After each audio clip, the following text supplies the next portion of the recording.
Hey, how's it going, everyone? Welcome to episode number 2 of What to Do. I think I've settled on the name. Sounds pretty good. Today we're looking at one of my favorite maps, Redshire. Now, Redshire is, in my opinion, almost a perfect map. It's like there's some inconveniences, but it's basically perfect. Every single role of vehicle has, something to do here. And this episode is a little bit special because we're actually playing light tank, but I think that a lot of the places we're gonna go to, you can actually go to in some medium tanks as well. And again, we're gonna pause a little bit here and there just to kind of like describe why we are going certain places. And this spot, I'm just gonna pause right here, is the first one that we're gonna be looking at. Because this spot is just, if you don't know about this bush, then I'm gonna open your eyes because it's just so good. Now, I wrote dibs in the chat in the beginning of the game, but my Manticore ignored the dibs, so he's still here. But why is this such a good spot? I'm gonna do a little bit of the free camera stuff as well, but I'm gonna do it at the end of the replay because I think it removes like your view range circle, which is kind of important to have. So yeah. But as you can see, we want a spot. As in the first episode, the steps replay, we want to be in a position where we can use our mobility to get into it very quickly. But instead of getting free damage, we want to get information. So, spotting people. And, maybe if you can, like, squeeze a shot in there, it's completely fine. But usually if you're in a very forward position without any, like, rocks around you to hide behind, usually you don't want to get spotted. So, yeah, that's why we're not shooting anything here. But what we can do is spot. So the first people that we spotted were driving up on this hill, this ridge. You probably know if you've played, like 5 games on Redshire, you know that this ridge is a very comfy position because you can just drive up, sit in a bush, and just, shoot stuff that gets spotted by your light tanks.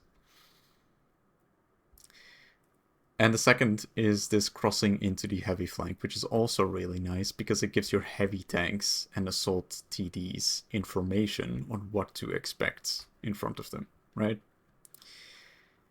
There is one problem with this bush, and that is that it is so immensely popular that it does get countered quite a lot. And you see that here by the enemy T100 LT.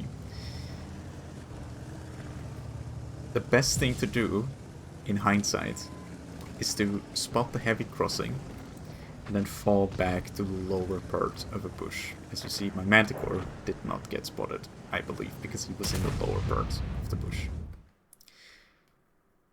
There's a lot of pausing, I'm sorry, but all the spots are like in the beginning of the replay, so we just have to go through them one by one. This position here is also very comfortable. If you're playing a tank destroyer, I usually go here because it's quite flexible and it covers the most important parts of the map. So most times you'll see tank destroyers actually play up here on this hill over here. And what that allows them to do is to shoot people that are spotted on this ridge. And also maybe get some shots on the castle, but it's quite unreliable. The angles are very quirky. So what I like to do is sit over here. What you also can do is knock these trees over so that you have a very thick line of bushes here as well. But if you knock them over, again, it is a very standard position. So if people see these trees knocked over, then they know that somebody is sitting there. But, it's fine. Like, usually nobody cares. But what you can do from here is that you can shoot people on this ridge, like this Patton, for example, and also some tank destroyers, like the FV that was spotted here earlier. But what you also can do is that you can rotate into these bushes right here. Now, I would like to go to free cam, but again, it kind of breaks the map. But you see that there are some tank destroyers sitting here as well. Now, this, in my opinion, is not like a misplay, but it's not really optimal. Because the best thing to do is to sit here where this Jagdpanzer is. Because this is easier to shoot, I think, in a way. And also, you only get value from this back position here if the enemies are actually pushing into you. So if your heavies go here and they win, you know, they just stomp the enemy, you will get no shots here. So it's better to start off here, and then if you notice that your heavy tanks are losing, you can just go around the rock, sit here, knock over some trees, and then farm the enemies that push into your location. Now, just for a quick second, I also had a mission where I had to be top on XP and kill a light tank. So usually I'm very upset that there are a lot of light tanks in my game. Don't look at this, that was not very good, but when I did this mission I was very happy that there were a couple of light tanks in my game. Because I'm on a mission to kill at least one of them. So, we got outspotted in the middle, and you know, you have to kind of gauge if it is worth going back into the position after you've already gone. I see that my Manticore is still there, so if I go back, you know, I'm not really providing any additional value. He's spotting everybody there, it's just, okay. We're gonna make a quick pit stop to pick up a light tank for our mission. We've loaded an HE clip. And we're... yeah. So that's one part of our mission done. And the Manticores, I have no idea what they were doing, honestly. And it's just such a shame, because light tanks increase in value the longer the round goes on. And dying early is just, you know, terrible. Now, I did get spotted here by the 50B, but, you know, Sixth Sense hasn't triggered yet, and my reactions are just very poor, I guess. But this is the second position that I want to talk about, because you can use this from either north spawn or south spawn, and it's really good, because it's quite safe. And I would say that this is the ideal starting position for medium tanks, you know, most of the time.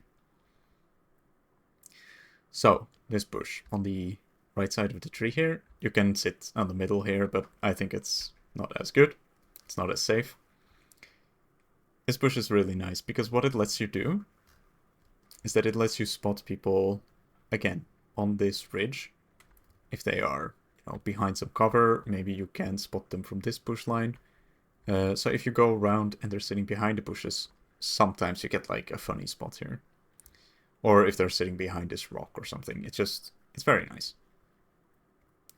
And also what you can do from here is that you can spot this crossing here. So if I would have been here earlier, I would have probably spotted the 50B over here instead of over here. Now he's quite fast, so, you know, he might have been somewhere else, but usually like heavies that go like 40 kilometers an hour or like mediums that go like 50, you know, if they're on their way to the castle, you're more likely to spot them around this area here.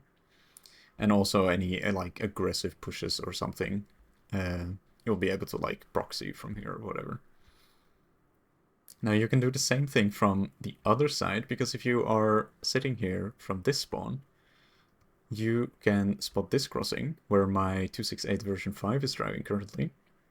And getting a free shot here, if they're crossing, is really easy. And if you get spotted, you just dip behind the hill and you just repeat the process.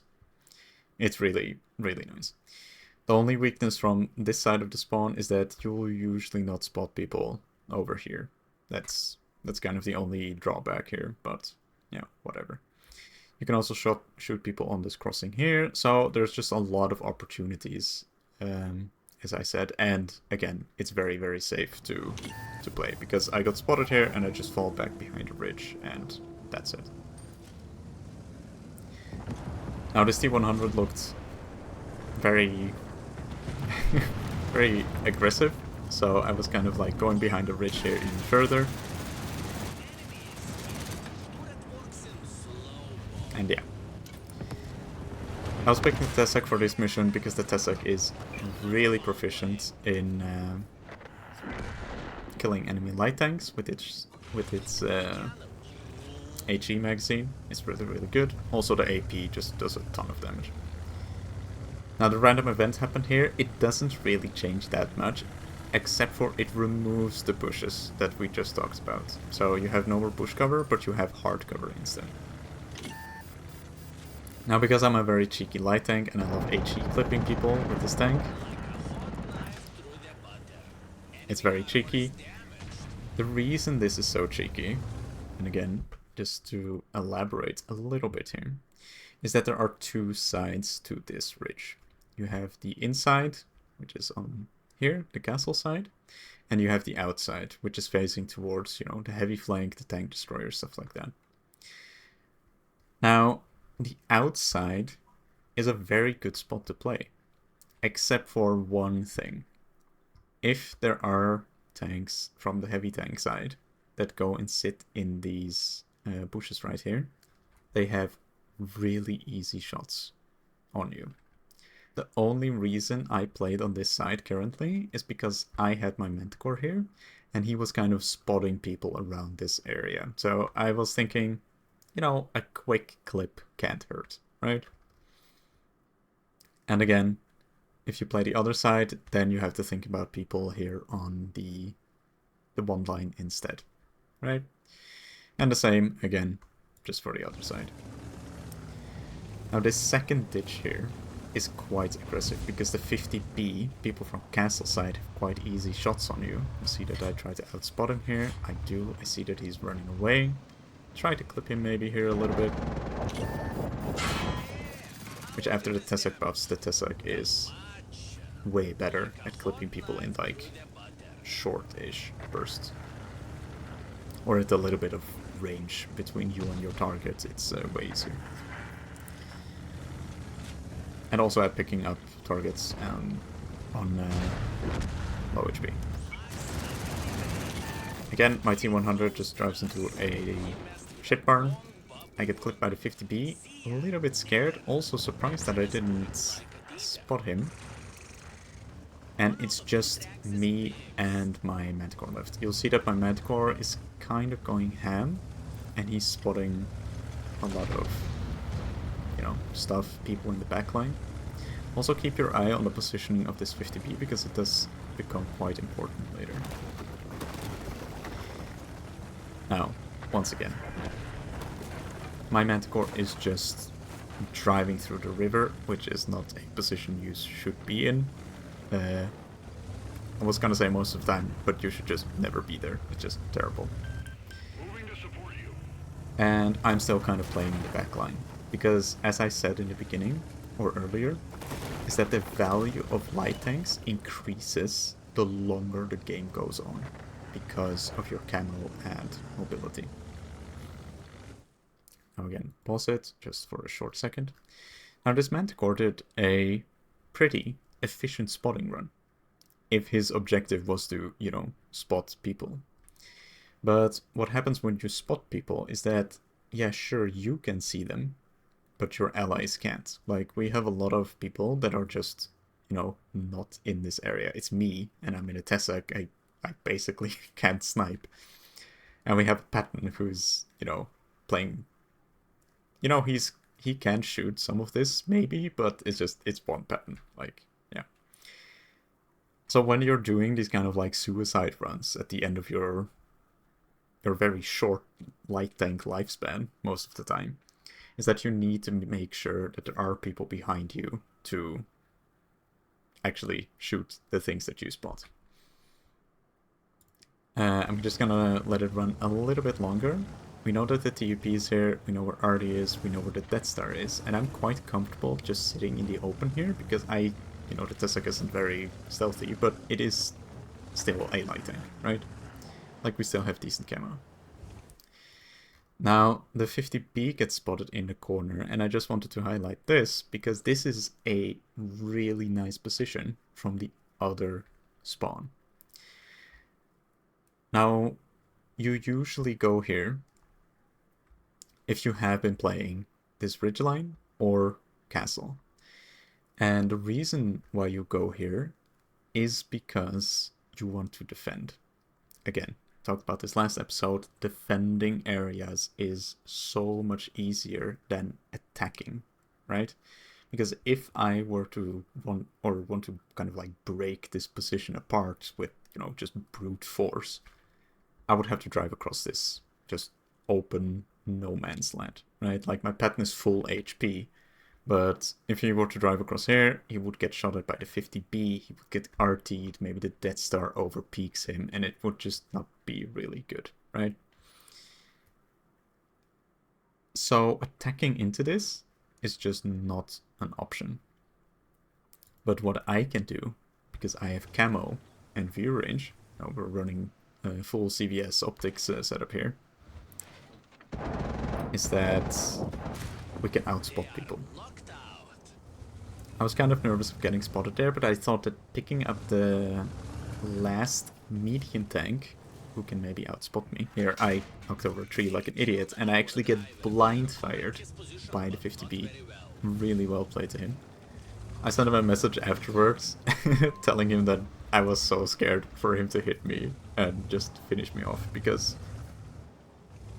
again, not because, like, I have a certain amount of W8 or anything, but I am the most valuable asset on my team currently.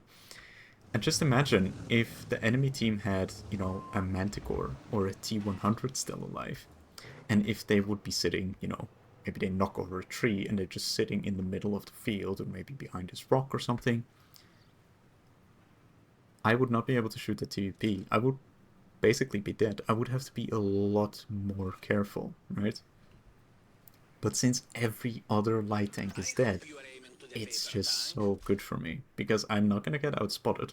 I don't have to share spotting damage with my allied light tanks. It's just amazing. Perfect situation. And this is why I like Redshire, because you can play to like stealth, camo, and view range and stuff like that. So here, I'm not risking taking a shot at this FV, because again, he's very far away. My gun does no damage when it's further than 100 meters. So I'm just spotting him. I'm taking advantage of my artillery. This is something I don't do a lot, but, the situation just called for it. And this guy was full HP, like, a minute or two ago. And now he's just getting absolutely blasted. I was watching the replay back just before this, just to kind of, like, recall what happened. And I was thinking to myself, what would I do if I was in the position of the 183? And I just could not give you a straight answer. And that is how strong light tanks are on, like, bushy maps. Not only like Prokhorovka and Melanovka and stuff like that. That is usually what people think about. But just maps like this, and Fisherman's Bay is another one. It just... if you're alive in the endgame, you can clutch games so incredibly hard. Because if I would be dead, the 183 would just sit in the bush. The 50B would be unspottable for my pattern. Well, not unspottable, but way harder to try and kill. And here, once again, I shoot because I have camo, view range. And I know that there is nobody inside of my view range who's going to spot me. Like, if the 50B goes forward, he's going to get spotted by the pattern, and if he drives in here, I will spot him immediately because his tank is just gigantic. And it's also kind of funny because usually I think that, oh, well, RD isn't very, supportive of,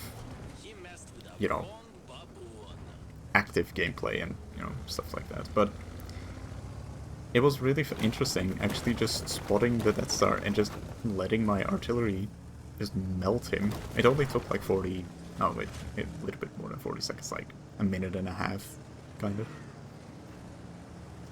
Here I repositioned to the heavy flank because I was a little bit scared of the 50B. My pattern does end up killing him, which is just great.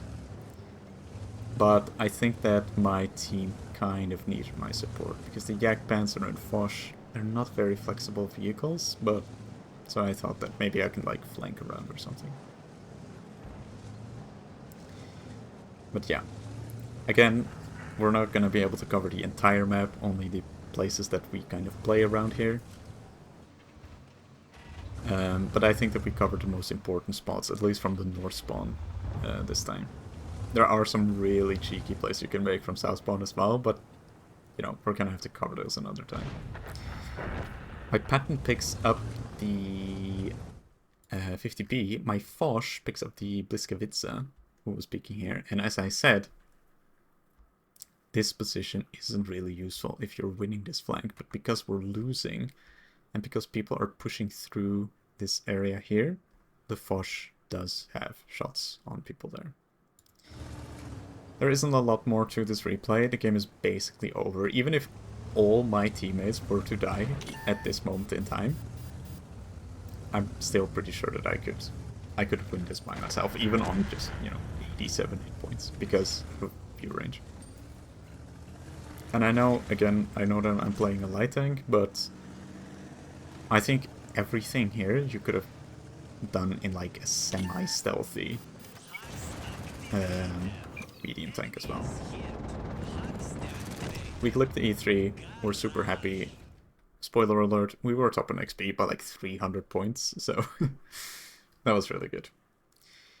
But yeah, again, highlighting this bush here in the beginning. Again, you don't need to go here every single time. And you do have to look at the enemy team list, because if there are 3 light tanks on the enemy team, there's a 99% chance somebody will proxy this bush. But if you sit a little bit lower, you are safe from that, but you will not spot the heavy tank crossing.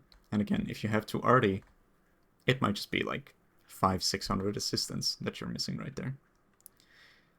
So yeah. Also, this ridge you can play from the other side. It's quite good. And yeah, tank destroyer position here, really nice. Even if you're a light tank, you can go to this bush in the middle that we were talking about. It's really, really good. And if you're from the southern team, defending on this like stretch of open land here is really, really good. Because if the enemy team doesn't have someone projecting view range forward, you are very, very safe. You can play hold down, there's some trees that you can knock over. It's really, really efficient.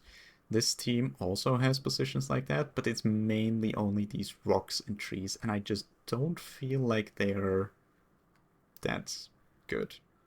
They are good, but they're not as good as the K line here.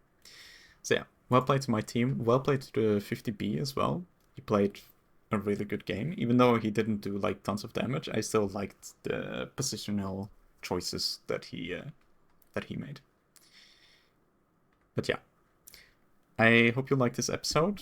I did have some more replays, but Wargaming updated World of Tanks, and we still don't have a proper replay system, so they got corrupted. So yeah, I really like to make these episodes, so let me know what you think. Alright, see you.